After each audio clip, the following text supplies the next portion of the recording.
அனைவருக்கும் வணக்கம். இன்றைக்கான ஃபர்ஸ்ட் ப்ரோமோ வந்துருச்சு. இதில் கமல் சார் வந்து பணப்பெட்டி எடுத்துகிட்டு இந்த வீட்டை விட்டு போயிட்டாங்க. ஆனால் பணப்பெட்டியை வந்து வேறு யாரும் எடுக்கிற அந்த மூடில் இல்லை போல இருக்குது. எல்லாருமே டைட்டில் வின்னர் கனவுலே இருக்காங்க போல இருக்குது அப்படிங்கிற மாதிரி வந்து சொல்லிட்டு ஒரே ஒரு டைட்டில் தான் இருக்குது. ஒரே ஒரு 50 லட்ச ரூபா தான் இருக்குது.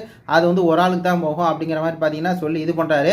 அதுக்கப்புறம் பார்த்தீங்கன்னா பணப்பெட்டி வெளியே போயிடுச்சு. ஆனால் வந்து பகை மட்டும் பார்த்தீங்கன்னா பெட்டி பெட்டியாக கொட்டி கிடக்குது அப்படிங்கிற மாதிரி ஒரு விஷயத்த சொல்கிறாரு. ஆமாம், பகை தான் வந்து பார்த்தீங்கன்னா கொட்டி கிடக்குது. அது மட்டும் இல்லாமல் இந்த மானங்கட்ட தினேஷ் மாதிரி ஒரு ஆள் பார்த்தீங்கன்னா பொழுதன்னைக்கு உட்காந்துட்டு விசித்ரா விசித்ரா விசித்ரா எதுக்கு எடுத்தாலும் விசித்ரா சொல்லி புலம்பிகிட்டே இருக்காரு. அந்த பகை வந்து அப்படியே தான் இருக்குது. ஆனால் நீங்கள் தான் அதை கேட்க மாட்டீங்களே கமல் சார்.